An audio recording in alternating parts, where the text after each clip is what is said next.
I want to do a story time for the first time, and this story is very personal to me because it is the first time in a long time that I had a reality check regarding my disability of being legally blind. And it also involves my travel to China and the start of this weird eye issues I've been having more since I got back.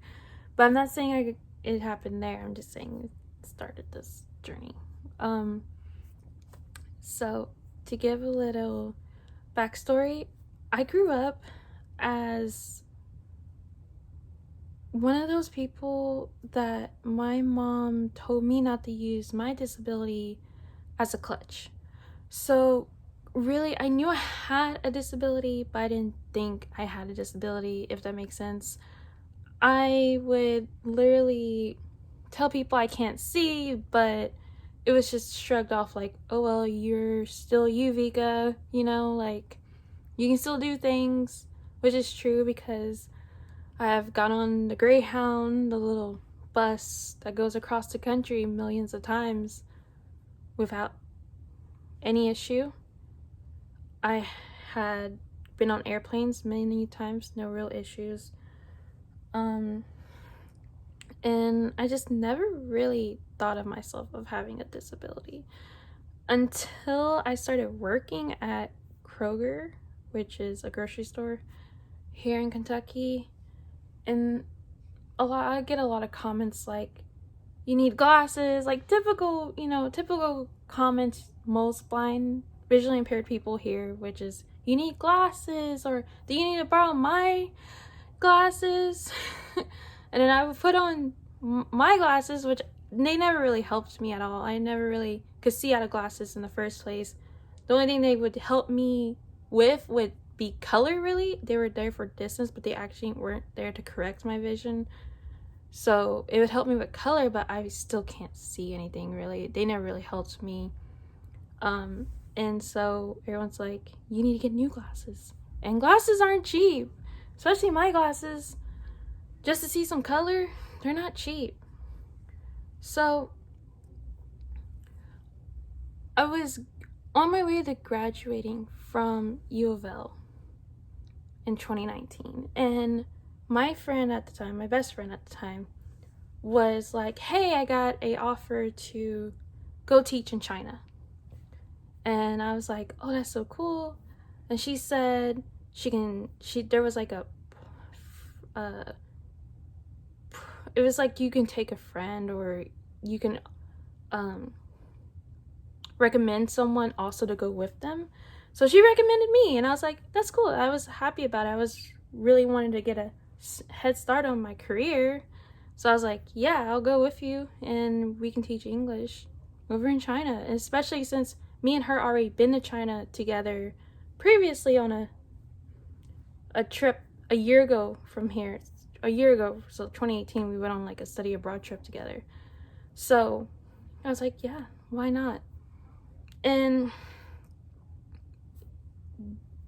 the people were kind of okay. So the recruitment person I told, because my Chinese teacher, she told me to tell them, make sure they know about my vision problem. And I was like, okay, because to me, like I said, growing up, I don't think much of my vision problem. But she was right. I should have made this as clear as I could about my vision problem. And I thought I did. I told the recruitment person told the schools. I literally had 2 offers from 2 different schools. They both gave me an interview. They made sure to ask out the vision thing, and I was like, I told them what I can see, what I can't see. They said, okay, cool. We were worried about that, but you're good. They sent me the contracts. Me and my friend chose this main one that paid a little bit better than the other one. So we're like, okay, let's go with this one. So during the summer, I felt rushed. I really did feel rushed by these people. They kind of told me they were doing their thing. They were going to do most of the work, and by July, I didn't really have a lot of money. I didn't really have a lot of money at all. I was just saving up for the plane ticket. And then they said, I need this, I need that. And I was like, okay. So I'm running around trying to find money, you know, trying to get help to do this job. So I was working overtime that I could work. And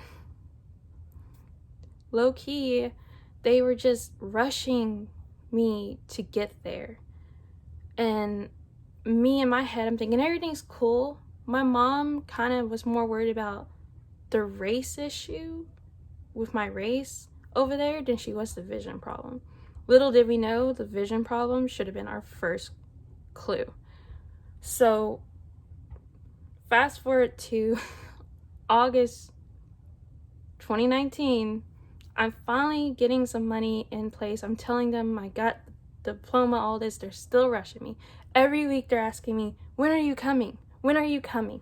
When are you coming? And my friend got there in September, so she was already a month ahead of me. And happily my grandma reached out, my Gammy reached out, and she gave me some money for the plane ticket. She bought my plane ticket. We got packed and everything.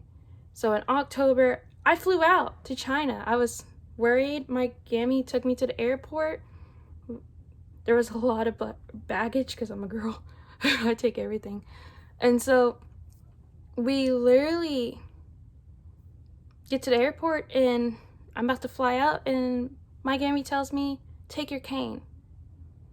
I was already worried about this because it's like, once again, I'm someone who doesn't really think about my disability. I really don't really think about it until now because of this story, actually. And so she told me to take my cane. So I was like, okay, I'll take my cane. And it actually helped me get through the airport very nicely, to say, because I'm always one of those people that panic going through security because I can't see. And usually they don't understand that when I can't see. So like the head thing, gotta do all this, and I'm like, I can't see, I don't know what you're doing. So the cane actually helped me. So I'm so glad she recommended that. I got help going to my connecting flights. It was perfect until I got into China. And so I got into China and they were kind of having miscommunication about what to do with me. And I was like, oh yeah, I can see a little bit, you know, I can see a little bit, but I mean, you know, and they were really nice going in. But then I get off the plane in Dalian, and then the people who were supposed to pick me up from this school, they saw the cane, and that's when this story goes downhill. Like, my journey goes downhill within less than 24 hours. So they take me to my apartment and they're like, hey, this is where you're gonna live for the next year. And I'm like, okay, you know, like, yay, I'm so happy. I was really excited. And then I wake up and this lady comes and she's like, we need to go do this and that. And she keeps asking me all these questions about my vision. So I'm sitting there telling her, oh, I have this. And she's like, how do you see this? And I'm like, I use my phone for a magnifier because that's what I normally use as a magnifier, as my phone.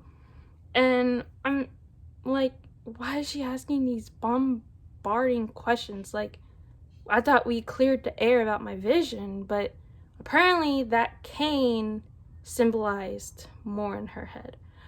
So sadly, because I took a cane through the airport, got off the plane with the cane, I wasn't qualified for this job no more. So they let me go through the training, and I guess she was really focusing because, once again, I couldn't see her. I didn't know she was actually paying this much attention to me during this training. And the guy who was training me was like, you did so good. You actually did better than most people. Most people mess up a lot, and you did better than most. Like, he was really happy. I was thinking of other ways to teach these kids that he was telling me I was going to teach with my disability. I was like, okay, well, I'm going to teach them this way. It'll be easier for me to focus on this way, this, that. I was already coming up with strategies in my head. And my friend comes and picks me up because we want to go hang out because we haven't seen each other all summer because we're so focused on getting money and doing everything to get here. that we leave for barely 2 seconds, and they're like, can you come back? And I'm like, sure, why not? And I was fired for my vision. She said I was a danger to their job. She said that because of my vision, they didn't want to put danger towards the kid. I was dangerous towards kids. I can't see very well, apparently. That was going to be in the way. If I told them ahead of time about how severe my vision issue was, they would have reconsidered me a long time ago. They would have made better accommodations. So I was like, I told your recruitment people that I had a vision problem. I told the person that was in this phone call meeting of firing me was like, oh yeah, you never told me. But in the phone call, he literally asked me about my vision, and I told him what I could see, what I couldn't see, etc. And I'm like, what's going on here? So I'm over panicking because now they're telling me I have 7 days. I'm stuck in this country. I thought I was going to be here for a year. And I'm barely there for like 24 hours, already fired for my disability. And it hurt me so bad. Like, I was crying. I never cried that hard in public unless it's something really scary going on. And I felt so bad for my friend because I was getting mad too. Because I'm like, I told you guys. Like, they even were like, well, if you told my recruitment person, send us the proof and we can help you get new applications in for different schools. Little did I know, behind the scenes, they were actually telling these schools, don't hire me. They were telling people, don't hire me. And I was stuck in this country with just a visa for 7 days because they refused to hire me. Now, I'm depressed and upset, but happily I had another friend in China. He was in Chengdu. He's like my brother. He's like the best brother I could have. I'll say he's like the Molly Burke's best friend. That's him to me. Like, we're that close. And so he's like, we're not doing this. He knew how bad my vision was. And he's like, he told his school, which was apparently association to this school, which sucked, that I had a vision problem, but I was fine because I travel across the city a lot on buses. I do this on my own in the United States. I traveled across the country millions of times, which I have on bus. No issue there. And he's like giving these people this amazing story about me, and I'm like, oh, thank you. So they hired me happily. They were like, we are aware of your vision problem. It's fine. I guess it wasn't really fine because I got there to that city a week later. They're like, hey, sorry about that. But yeah, I got there a week later, and once again, the story where it's like, I get off the plane and they seemed fine. The dude seemed fine, who was the head of the school. He seemed okay. Until the next day of me arriving there, he's like, really? Really? Right now? Okay. Well, so I went into training with him because I have to train again now. And so I went in training with him, and he's like, we can help buy you glasses. And I'm like, okay, I mean, you can, but doesn't mean I'm gonna wear them because glasses don't help me. They don't help me see. But they're like, we can help you get glasses. It's fine, we can help you get glasses. And I'm like, okay, so now he's pressuring glasses on me. And I'm like, okay, well, you can get glasses for me. And I tell my friend, and he's like, what the hell? But my friend is like, what? Why would he say that to you? Why would he say that to you? And I'm like, I don't know, he just pressured glasses on me. And so my friend went and tried to talk to them, and they're like, oh, no, what we mean is that she can get like fake glasses just to help with her, something about, appealing to the parents. Something about I had to make this huge change of myself to please the parents and their views. So another suggestion they gave me was to dye my hair blonde. I don't know how that's gonna help, but they wanted me to dye my hair blonde and to satisfy these parents. And I'm like, no.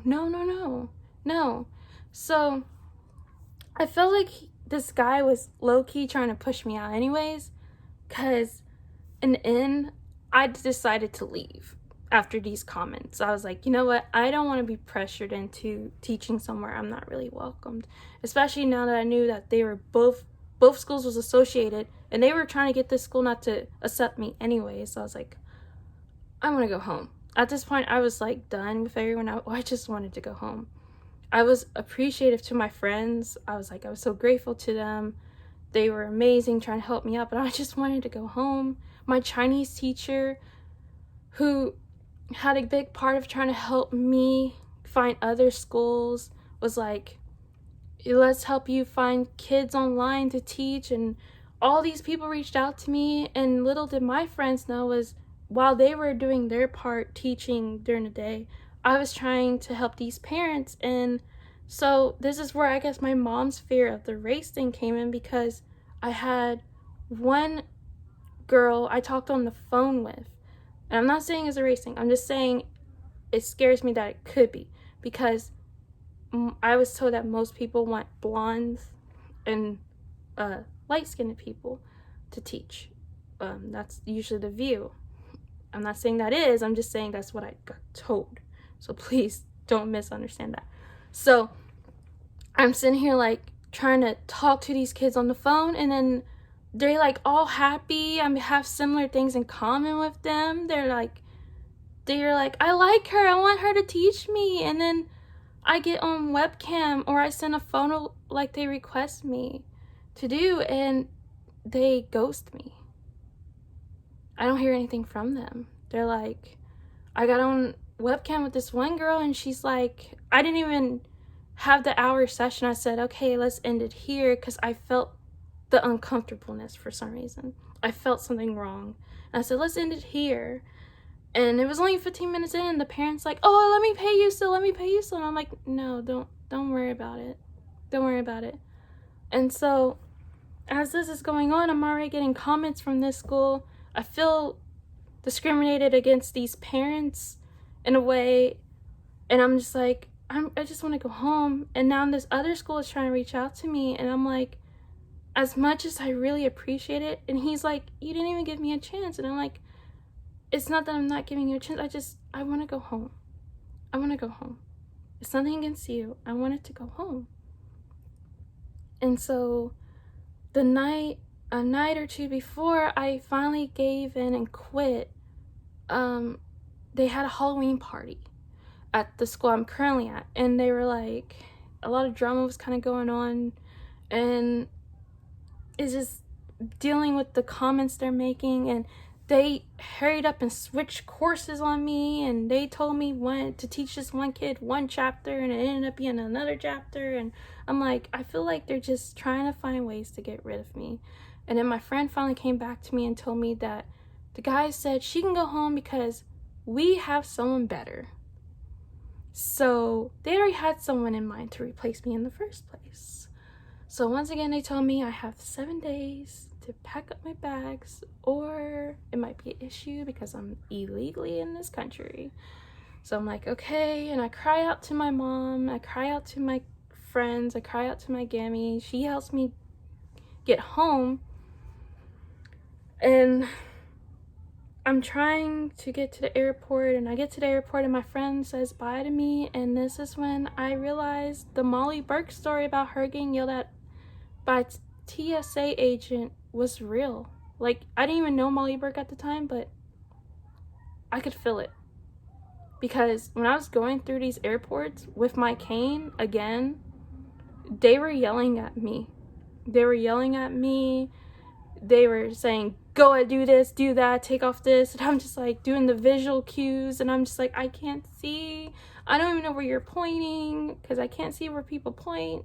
So I'm already stressed out and depressed over everything that has happened in these 2 weeks that I've been here. And now these people on the plane and at the airport are yelling at me. Even the person on the plane where the flight attendant, I asked them, because I didn't take like a Delta or anything. I took like a cheaper flight through one of the Chinese planes. And so I asked him to help me with the menu, and he's like, here, read it. Read it. Read it. Read it. You can read it, can't you? You can read it. Like, I know it's broken English, but still, it's basically like, read it. Read it. Why can't you read? And I'm just like, I just can't see it. So now I'm trying to find a way to read this menu, to choose my meals. It was a hot mess. The only problem I have with this story is that it really did help me understand. Like, it shouldn't have been the reason to help me understand that I do have a disability. I need to make that very clear. But the other part that took away from this story is that why did I think leaving a grocery store in my own country, people who didn't accept me, going to another country would accept me for my disability? Because I never felt really accepted from customers. Now, coworkers, they were great. They're amazing. I love my coworkers. They always help me in a time of need. At least most of them do. But I always loved them. They always understood my issues. But customers, they never really accepted me. So why would I go to another country thinking they would accept me when my own country kind of doesn't? And that's what makes me kind of frustrated more about this story, is because I had to learn that. Every time I bring this up to people, I try to shorten it and be like, well, I don't know why I thought this. And it kind of helped me understand that I do have a disability and I need to speak up about it. I need to bring it out more. So that was fun. That China trip was fun. Not really. But I don't know. That's the story I have for you guys for today. My fun, not fun China story. Now, I did, like I said earlier, I did go to China before this incident, and I didn't really have a lot of issues because it was with a study abroad group. It was my Chinese teacher. She's so sweet. She's like a second mother to me. We were there for a month. I was actually there longer that time than I was this time, and that was pretty cool. That was pretty chill. But when I got home, my mom kind of told me, like, she asked me a question like, does this trip help you understand that you need to stop traveling? In the back of my head, I wanted to say yes. I don't want to travel no more. But I'm not going to let these ignorant people get the best of me. Because I do want to travel. I do want to go to Japan one day. I want to go to South Korea. I want to go to England. I want to go to a lot of places. Even if I do go completely blind, I still want to travel. That's still part of me. That's who I am. I like to travel. Now, do I want to help people understand and maybe go with someone who understands with me? Yes. But that's not going to change who I am. I'm going to keep traveling regardless of how bad that experience was for me.